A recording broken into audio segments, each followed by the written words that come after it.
37 a 39 do livro de Isaías. Versículo 1 do capítulo 37. Continuando o que vimos em Isaías 36, o relatório dos oficiais de Ezequias levaram o rei a assumir uma postura de lamentação, indicada pela atitude costumeira de rasgar as vestes e vestir pano de saco. Em seguida, ele foi ao templo demonstrando a resposta apropriada diante da crise. Ele não se voltou para uma nação estrangeira como o Egito para obter ajuda, mas voltou-se para Deus, diferente de seu pai Acás. Versículos 2 a 4.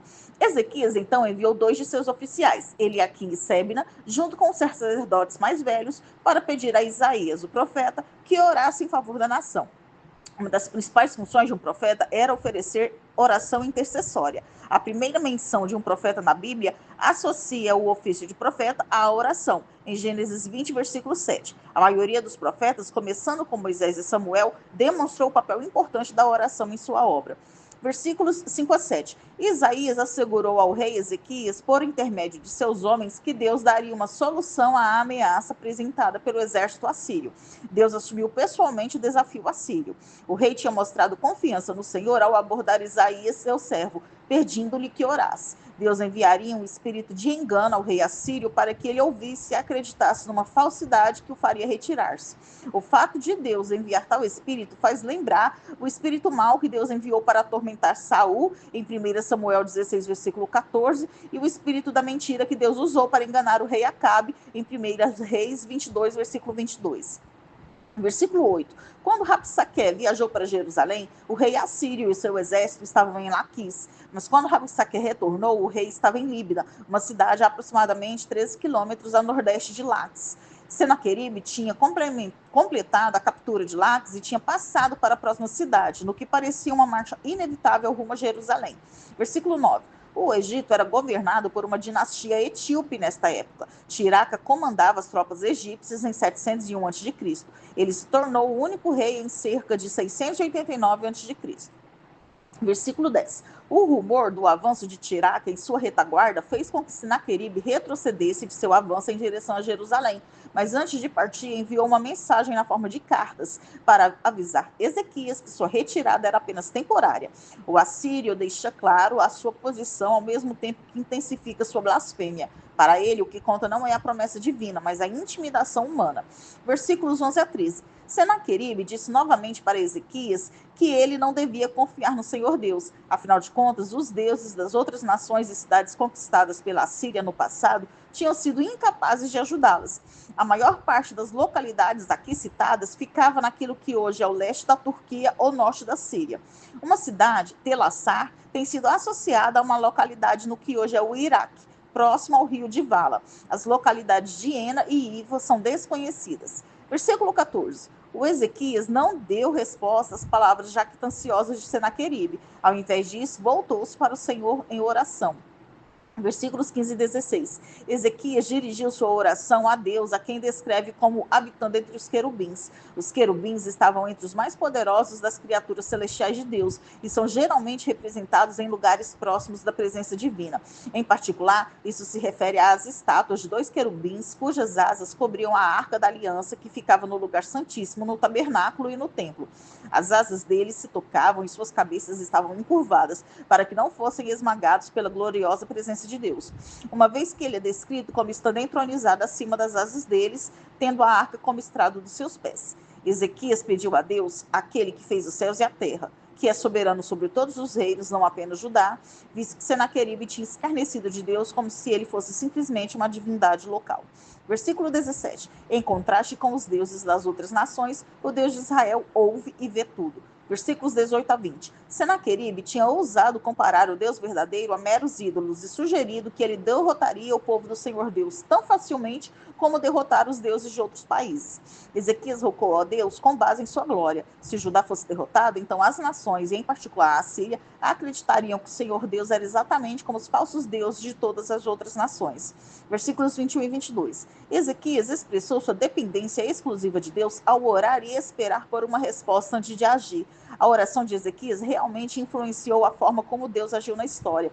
A Virgem, a filha de Sião, é Jerusalém, semelhante a uma jovem que zomba de seu imaginário, porém derrotado violador. Jerusalém não apenas é intocada, como também triunfa com desafiadora alegria. Versículo 23. O Senhor ouviu as palavras de afronta que Senaqueribe havia dito contra ele. O erro fatal de Senaqueribe é colocar o santo junto com outros deuses e poderes, mas o santo é único, e negar a verdade sobre quem ele é desafia a realidade. Versículo 24. As florestas de cedros do Líbano eram bem conhecidas por todo o Oriente Antigo e eram um motivo de glória para qualquer pessoa que lá conseguisse chegar e tirar sua preciosa madeira. Versículo 25. Os reis da Mesopotâmia sempre sonharam em derrotar o Egito. Senaqueribe se vangloriava por conseguir viajar até o Egito. Versículos 26 e 27. Agora Deus revela a Senaqueribe a verdadeira natureza das coisas. Senaqueribe tinha se vangloriado de suas realizações, mas Deus anuncia que ele nada fez fora do plano divino. Suas vitórias só aconteceram porque Deus assim o desejou. Versículos 28 e 29. O fato de Senaqueribe ignorar que não passava de um mero instrumento nas mãos de Deus era ruim, mas o seu descaso para com Deus, a fonte de sua vida, era ainda muito pior.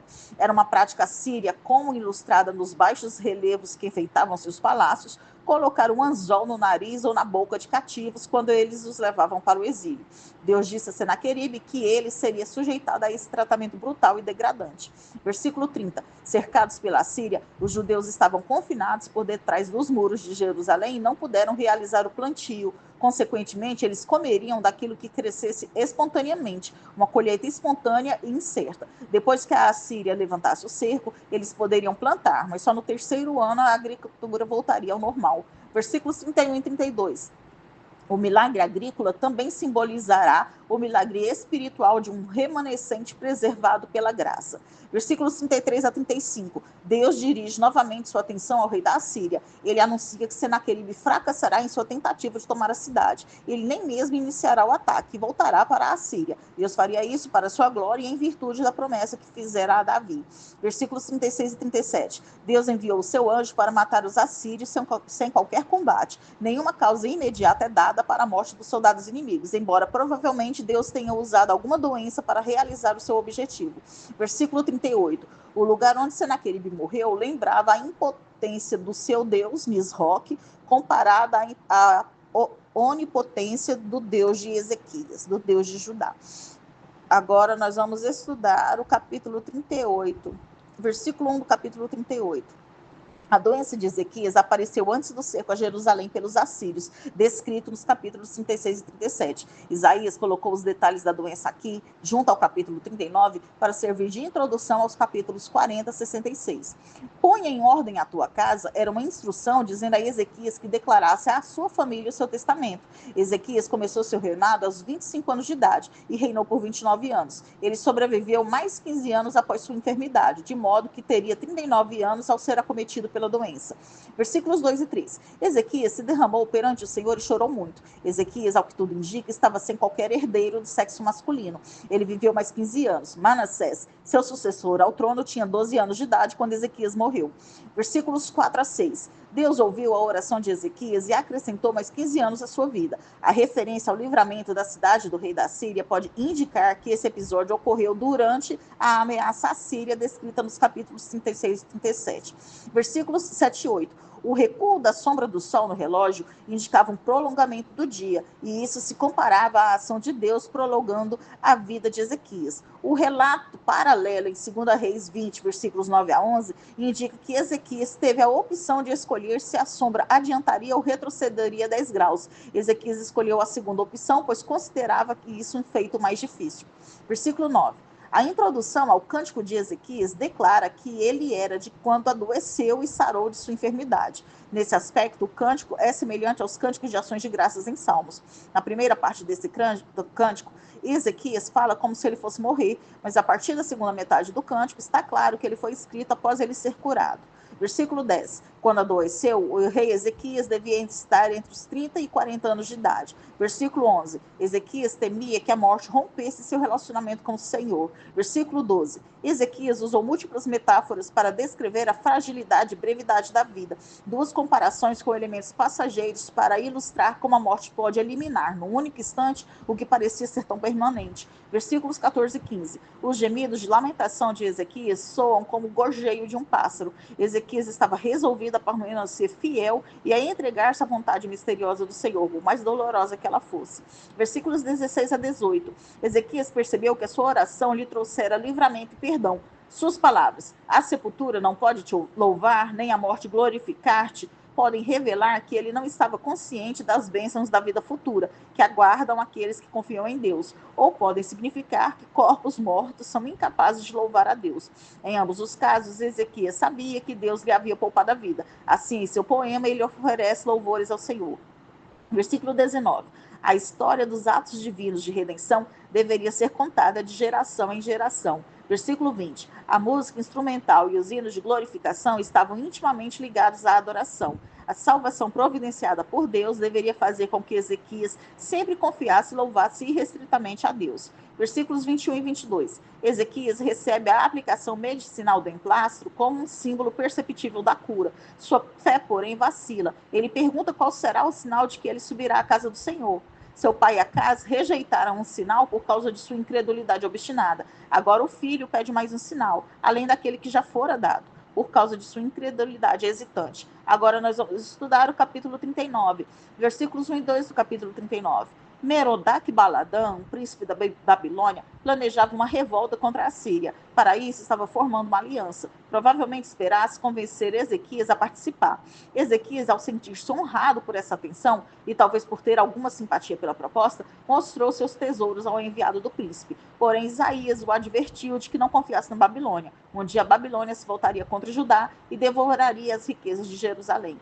Versículos 3 e 4. O mensageiro de Deus apareceu sem ser convidado para confrontar o rei. Os atos de Ezequias sugerem que ele estava confiando em suas forças e em sua aliança política com a Babilônia e não no Senhor. Versículos 5 a 7. Anos mais tarde, quando os babilônios conquistaram Jerusalém, levaram o povo e os tesouros para sua própria nação. Em última análise, a causa do cativeiro na Babilônia não foi a tolice de Ezequias em mostrar os tesouros do templo, mas os pecados do povo, em particular os pecados do filho de Ezequias, Manassés. Depois da morte de Ezequias, a nação mais uma vez desafiou a Deus e reconstruiu o centro de adoração de ídolos. Os atos do rei revelaram que, em vez de confiar em Deus para sua proteção, ele estava confiando em nações estrangeiras como a Babilônia. A punição do Senhor haveria de retirar a riqueza que Ezequias mostrou a Merodach-Baladã. Outra parte da punição era que alguns dos descendentes seriam levados e feitos eunucos na Babilônia. Os registros da Babilônia indicam que vários conselheiros do rei babilônico eram eunucos. Alguns têm especulado que Daniel e seus 3 amigos, Ananias, Misael e Azarias, também haviam sido feitos eunucos. Versículo 8. A resposta de Isaías é complicada de entender. Essa resposta talvez reconhecesse Isaías como um fiel mensageiro de Deus. A resposta de Isaías, não, perdão, a resposta de Ezequias. A resposta de Ezequias é complicada de entender. Essa resposta talvez reconhecesse Isaías como um fiel mensageiro de Deus. Ezequias talvez tenha reagido de maneira egoísta, sem se preocupar com a sua descendência e a linhagem davídica. Ou talvez ele procurasse por um facho de luz que pudesse iluminar o destino sombrio de seus descendentes. Nós terminamos aqui o estudo dos capítulos 37 a 39 do livro de Isaías.